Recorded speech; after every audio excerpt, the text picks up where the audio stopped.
Bienvenue dans ce nouvel épisode de l'Instant Wipsy.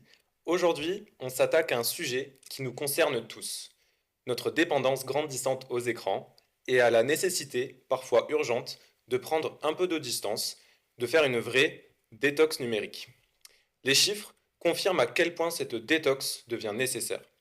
Selon un rapport du ministère de Santé en 2025, le temps d'écran total cumulé par un Français est de 6h40 par jour, soit 40% du temps éveillé d'un individu moyen. D'un côté, aujourd'hui, on travaille en ligne, on commande nos repas, on gère nos démarches administratives, nous nous retrouvons contraints de rester derrière nos écrans pour accomplir la moindre tâche du quotidien. De l'autre, cette dépendance s'est encore renforcée après le Covid. Le temps passé en ligne a augmenté de plus de 25% entre 2019 et 2021, un niveau qui n'est jamais redescendu depuis. Cette hyperconnexion augmente la fatigue, la dispersion et parfois même l'isolement.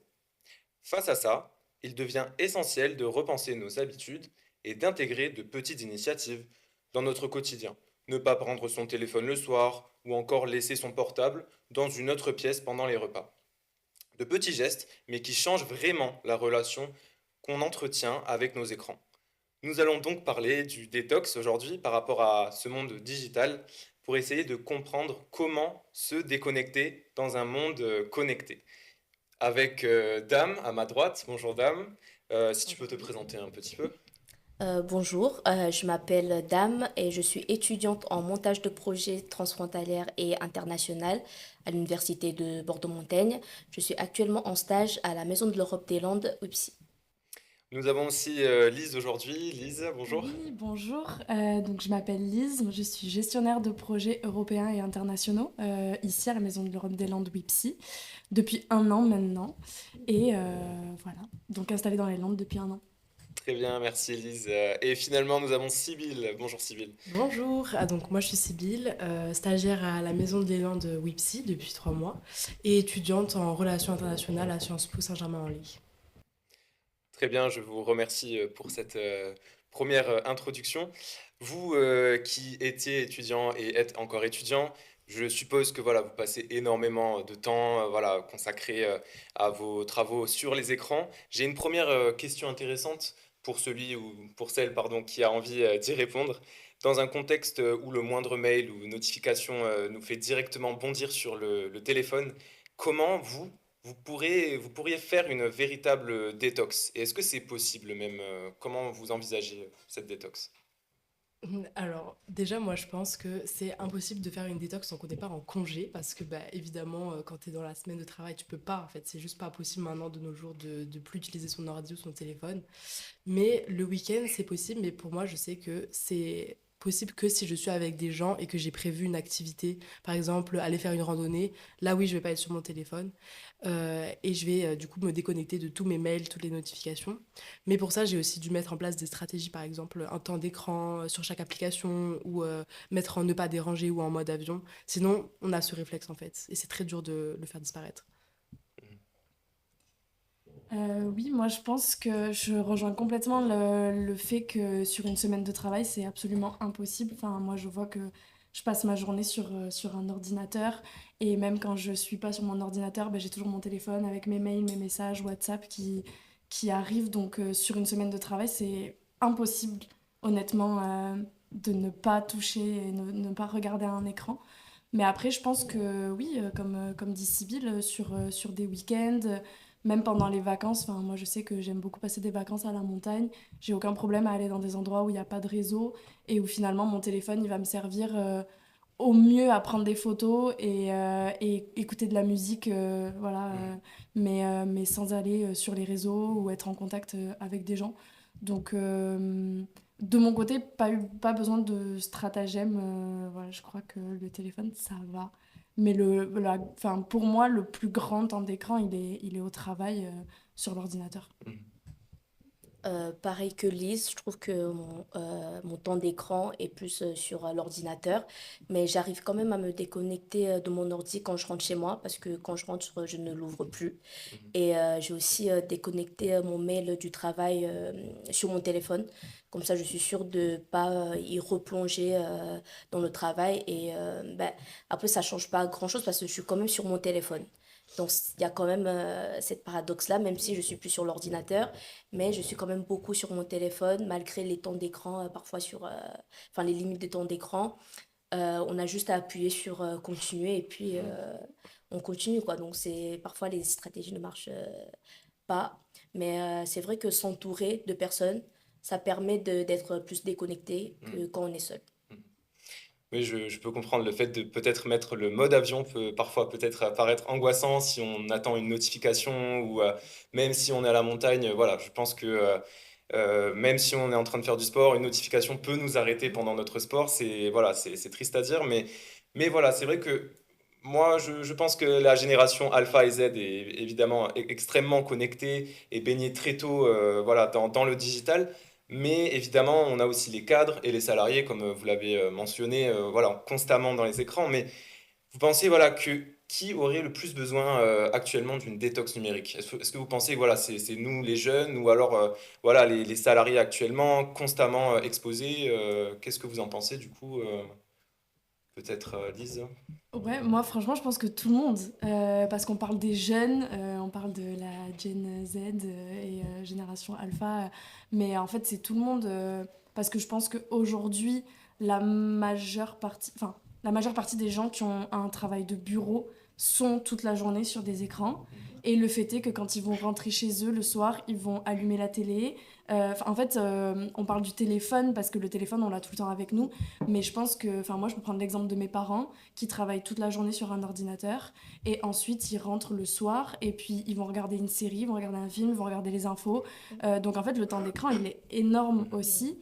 Là où en fait je me demande, j'ai pas de chiffres, mais je me demande si vraiment les jeunes hors travail du coup passent vraiment plus de temps sur les écrans que des gens qui vont travailler et derrière rentrer chez eux et aussi regarder la télé, tout ça. Finalement, est-ce que le temps d'écran, il est pas similaire? Enfin, moi, je me dis, ben voilà, une journée de travail, c'est 7 heures. Donc, en gros, c'est au moins déjà 7 heures sur un ordinateur. Allez, on peut enlever peut-être 1 heure par-ci par-là quand on bouge un peu. Donc, 6 heures sur l'ordinateur.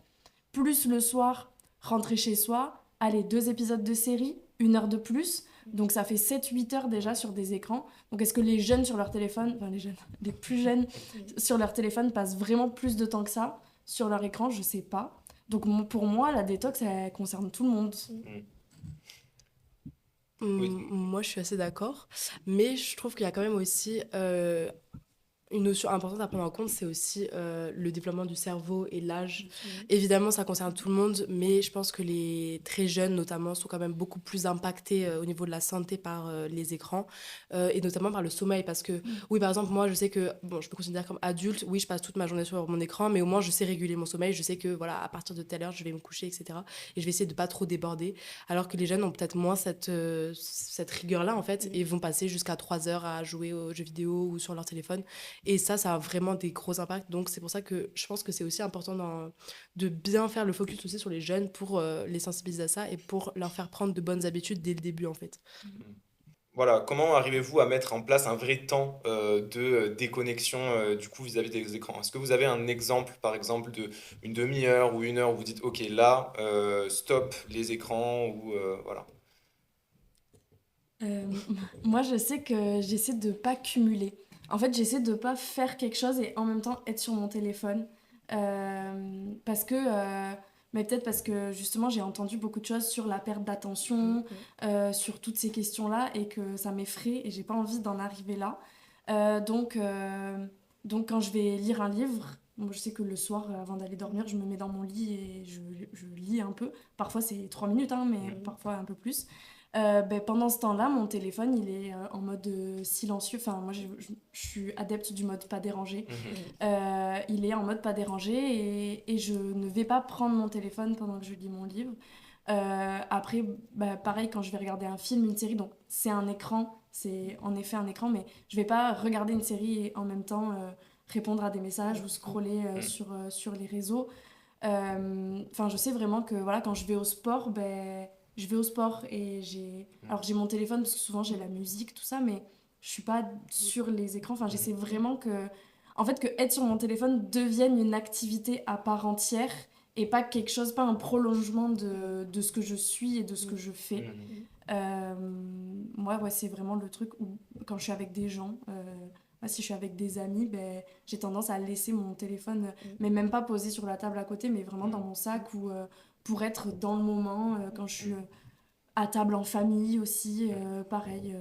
C'est des petites choses auxquelles j'essaie de faire attention pour m'en détacher.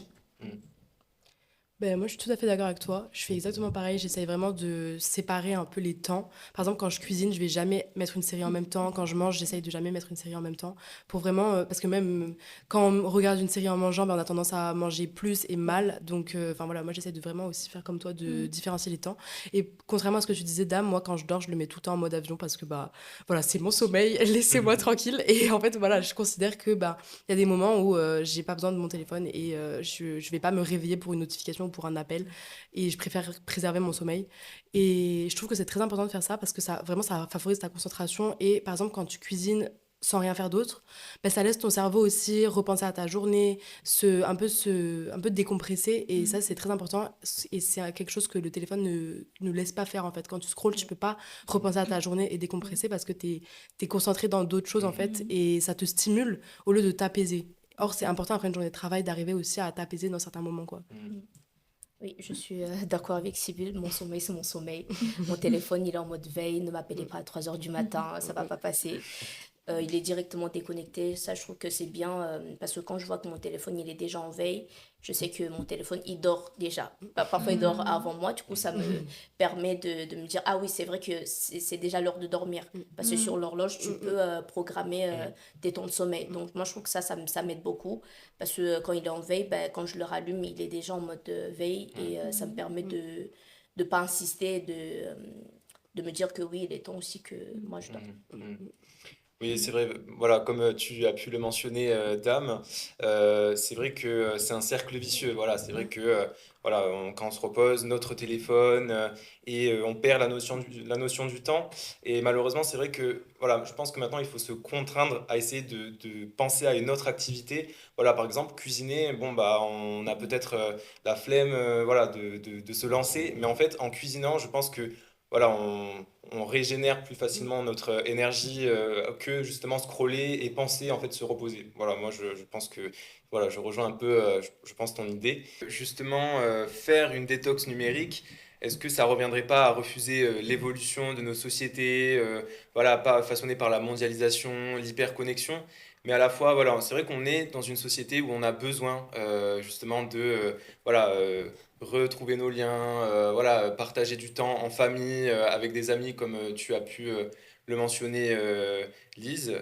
Justement, comment en famille, voilà, est-ce que vous essayez de, voilà, comme tu as pu le dire, mettre le téléphone voilà, dans la poche ou par exemple, est-ce que vous vous prenez une remarque par un membre de la famille qui vous dit, ah, voilà, vous êtes sur votre téléphone, encore une enfin, tu es sur le téléphone encore une fois. Alors voilà, comment est-ce que ça vous est déjà arrivé, une remarque en repas de famille ou Ben, je pense que la règle d'or, pas de téléphone à table, Mm. tout le monde l'a déjà eu. Et c'est vrai que avant c'était plus ça, mais maintenant de moins en moins. Donc après ça dépend parce que nous on mange pas forcément tous à table.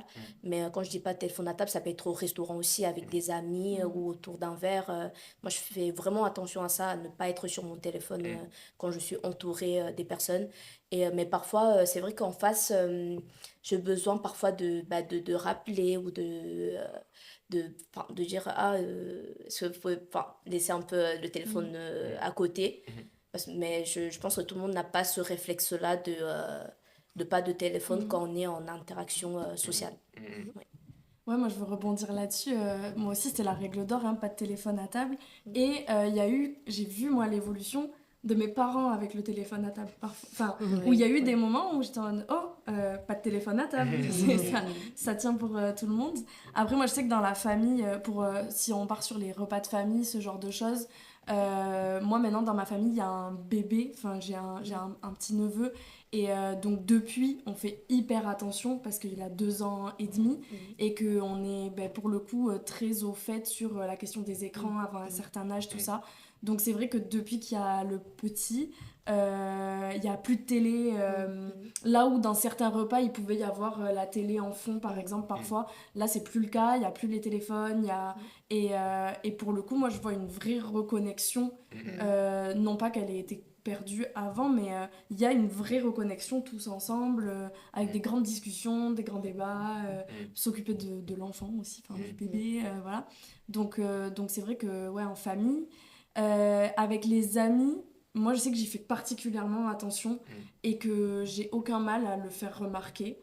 Ou même avec les collègues ou quoi parfois. En fait, quand je vois que quelqu'un n'écoute plus parce qu'il est sur son téléphone, ben, j'ai pas trop de mal à le dire, à dire oh en fait pas cool. Voilà. Et après je pense que il y a une vraie question dans les relations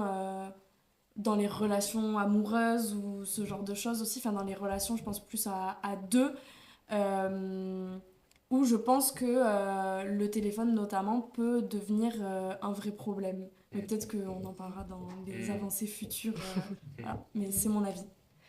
Moi, je voulais juste rebondir voilà, sur ce que tu disais, Elise, par rapport voilà, aux bébés, aux jeunes. Voilà, moi, personnellement, je remercie mes parents en fait, de m'avoir mis une petite voiture dans les mains en attendant au restaurant, plutôt qu'un téléphone ou une tablette qui, justement, voilà, qui est collé à 2 millimètres voilà, du visage d'un enfant ou d'un bébé. Et justement, même si quand on est jeune, on peut voilà, sentir des fois, oh, bah, le repas de famille, il est long, on a envie de sortir.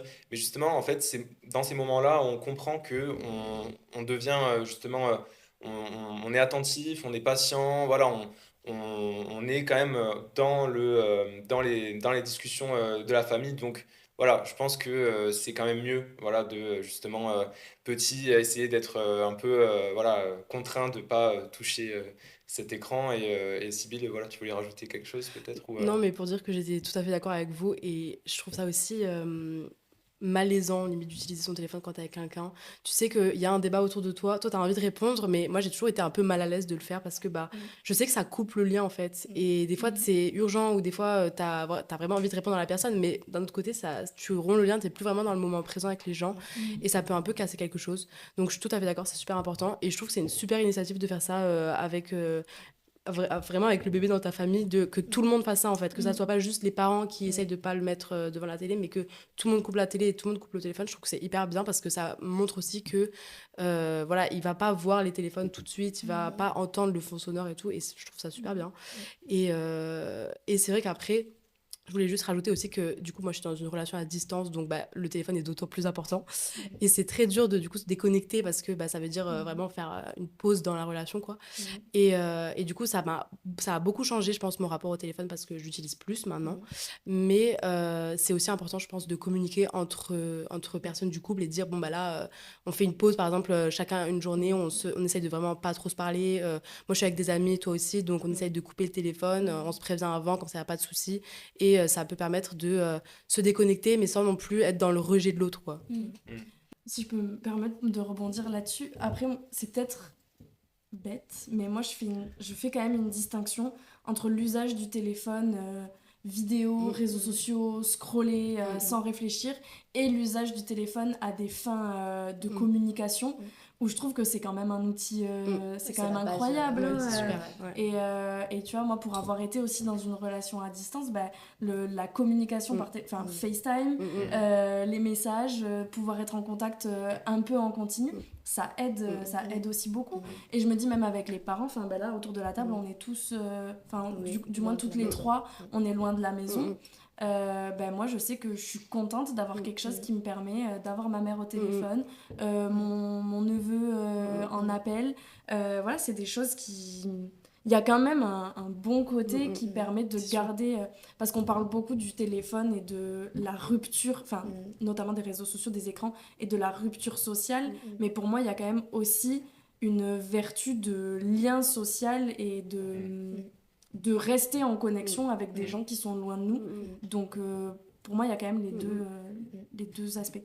Oui, c'est très important, c'est que les parce qu'on oublie souvent que la base d'un téléphone, de base, c'était pour communiquer. Mm. Mm, Voilà, c'était pour téléphoner et c'était pas avec les réseaux sociaux, etc. mm, Donc, il faut quand même pas oublier la racine Mm. de l'usage, en fait, de ce mm, téléphone et mm, vouloir tout supprimer. Et c'est pas possible dans tous les cas de vouloir tout contrôler et effacer. Donc, gardons aussi les bons côtés mm, de ce côté numérique, mm. Mm. disons. Moi, j'aimerais juste rebondir sur la question du couple à distance. Évidemment, le téléphone, voilà, il est primordial à distance pour tout le temps maintenir le contact, téléphoner. Mais à la fois, c'est vrai que je pense qu'il faut trouver un juste milieu entre voilà, tout le temps communiquer et le temps passé avec sa famille. Mm. Moi, je sais que par exemple, pour ma relation, voilà, parce que je suis étudiant sur Paris, justement, pendant 5 6 mois avant d'aller sur Paris, la communication par message était vraiment, justement, a permis de créer un socle euh, voilà, d'une communication très forte dans le couple et voilà, d'être vraiment transparent en fait. Ça a vraiment Mm. aidé en fait de parler au début par téléphone, mais à la fois, je sentais que le fait d'être extrêmement connecté vu que c'était le début et qu'on se parlait beaucoup sur le téléphone, ben justement, je sentais que ma famille me disait mais tu es beaucoup sur le téléphone, Mm. qu'est-ce que tu fais voilà, essaye de faire attention parce que voilà, je commençais vraiment à m'attacher mais via mon téléphone et Mm. je me suis vraiment je m'en suis rendu compte et je me suis dit voilà, quand je vais arriver sur Paris, là, il faut que voilà, j'arrive à me déconnecter un peu voilà, enfin je pense que voilà, il y a cet entre deux justement à avoir. Donc voilà, je voulais juste Mm. rebondir sur ça. Donc une autre question aussi qui vise aussi la tranche des 15 16 ans.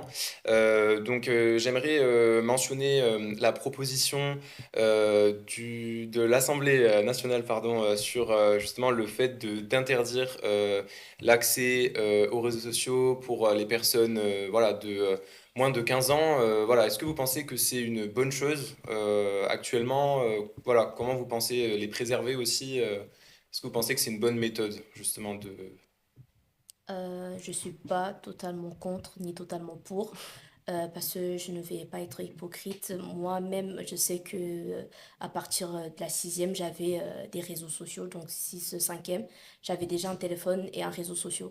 Donc je me vois mal dire que oui, il faut totalement interdire pour les moins de 15 ans, mais c'est vrai qu'il faut mieux encadrer en fait. Donc c'est quand même cette Mm. responsabilité des parents et peut-être aussi de l'école en fait de mieux encadrer Mm, ces temps d'écran et aussi surtout le contenu qu'ils consomment. Parce que je pense que le Mm. problème de fond, c'est le contenu. Mm. C'est la consommation de contenu. Ça peut être des contenus intuitifs. Ça, je trouve que c'est OK. Mais par exemple, si c'est des contenus avec des idéologies extrêmes, je trouve ça problématique ou qui sont pas adaptés à leur âge. Donc, je trouve qu'il faut être régulé là-dessus et avoir du contrôle, mais mm, pas totalement interdire parce que maintenant on peut tout contourner parce qu'il n'y a pas encore ce système où il faut donner sa carte d'identité pour vérifier l'âge. Donc je pense que si un enfant a envie d'être sur les réseaux sociaux avant 15 ans, il va pouvoir l'être. Donc je pense que c'est quand même bien de créer un espace de confiance où les Mm. parents vont pouvoir Mm. lui expliquer en fait les risques que présentent les mm, réseaux sociaux et aussi de pas trop l'exposer. Donc je pense que c'est ça qu'il faut faire au lieu d'interdire parce que on va finalement réussir quand même à le contourner, à faire peut-être mm, pire. Donc c'est mieux de créer un espace de confiance Ouais. et d'en discuter davantage. mm, Moi, je suis complètement d'accord avec Dame. Je pense que l'interdiction n'est absolument pas une solution. Euh, Comme pour plein de choses, Mm. d'ailleurs. Et que c'est de la régulation qu'il faut. Et pour moi, vraiment, sur la question des réseaux sociaux, des écrans chez les jeunes et tout, c'est de l'éducation. Et l'éducation, elle doit pas se faire à mon avis, sur ces sujets-là, l'éducation, elle doit pas se faire à la maison. Elle doit se faire à l'école, parce que l'école, c'est obligatoire. Quasiment tous les enfants en France vont à l'école. Et donc, pour moi, il devient plus que nécessaire de mettre en place des cours d'éducation aux médias à l'école, en fait. Pour moi, c'est vraiment ça la clé. Je dis pas que ça va résoudre tous les problèmes parce qu'il y aura toujours des contenus. En fait, je pense qu'on sera jamais en mesure de réglementer ce qui se passe sur les réseaux. que des contenus extrêmes, il y en aura toujours, que des idéologies plus ou moins adaptées, il y en aura toujours. Mais je pense qu'en faisant de l'éducation de l'éducation aux médias, à comment les utiliser, comment reconnaître aussi des informations qui sont vraies, des informations qui sont fausses, comment ne pas tomber dans ces contenus hyper violents qui forcément attrapent très vite l'esprit, le regard. Moi, je pense que c'est vraiment par là que ça va passer. Et que si on a des jeunes, des plus jeunes, vraiment, enfin voilà, dès 10 ans, mais franchement même avant, parce que honnêtement, on est dans les écrans bien avant ça. Je pense que si on a voilà, des enfants qui sont plus éduqués mais peut-être aussi sur les risques, les dangers et sur les contenus à consommer, on aura déjà, je pense, des risques qui seront moindres. Après, sur la question de l'augmentation de l'utilisation des écrans, tout ça, je pense que c'est quelque chose qu'on pourra pas freiner. En fait, je le vois comme l'IA. On dit l'IA, il faut réglementer, il faut comment dire, stopper l'usage. Enfin, en fait, je pense pas. Je pense que tout ça, c'est des outils et que l'idée, c'est qu'il faut qu'on apprenne à les utiliser, à les intégrer et qu'on le fasse de manière éclairée et que ça devrait plutôt bien se passer quand même. C'est mon avis. Et puis, je pense que pour cette proposition de loi, c'est aussi important de revenir à la distinction que tu faisais, Dame, entre outils de communication et réseaux sociaux. Je pense que pour les jeunes, c'est important quand même d'avoir un outil de communication. Et moi, je sais que pareil, au collège, j'avais un téléphone, mais j'avais pas, par exemple, TikTok, ça existait même pas, je crois. Mais j'avais les messages. Et j'avais Snapchat pour parler avec mes amis, avoir un groupe de classe et tout. Et ça, c'est bien. Ça, c'est utile. Ça permet d'organiser des choses, aussi d'avoir un peu plus d'indépendance. C'est toujours, les jeunes aiment toujours avoir un peu plus d'indépendance. Donc voilà. Et moi, je sais que j'ai un peu forcé pour avoir Snapchat, par exemple. Mais en effet, par exemple, des réseaux comme TikTok ou des sites aussi qui diffusent des idées extrêmes, je suis d'accord, ça doit être réglementé et ça devrait être important d'être vraiment restreint à partir d'un certain âge parce que ça a vraiment des impacts sur la concentration, sur l'attention, sur l'influence, sur le cyberharcèlement aussi, parce que à partir du moment où on peut faire des groupes, à partir du moment où il y a des vidéos qui tournent, évidemment, ça fait du cyberharcèlement à cet âge-là. Et ça, c'est très important de le réglementer. Et ça passe pas que par les enfants, ça passe aussi par les parents, mais évidemment, c'est très dur d'informer les parents sur ça. Et voilà. Eh bien, merci beaucoup d'avoir suivi cet nouvel épisode de l'Instant Wipsy. Nous espérons évidemment qu'il vous a plu et qu'il vous aidera à repenser votre rapport aux écrans, à prendre du recul et à mieux comprendre les impacts visibles de l'hyperconnexion aujourd'hui. Retrouvez nos épisodes sur la chaîne de la Maison de l'Europe et sur Souvenir FM. Je remercie chaleureusement Sybille, Lise et Dame d'avoir été présents aujourd'hui. Et évidemment, nous remercions les auditeurs de ne rien rater. N'oubliez surtout pas de vous abonner à la chaîne YouTube Maison de l'Europe des Landes Wipsy, ainsi que d'activer les notifications afin de recevoir l'intégralité de nos contenus. Merci beaucoup.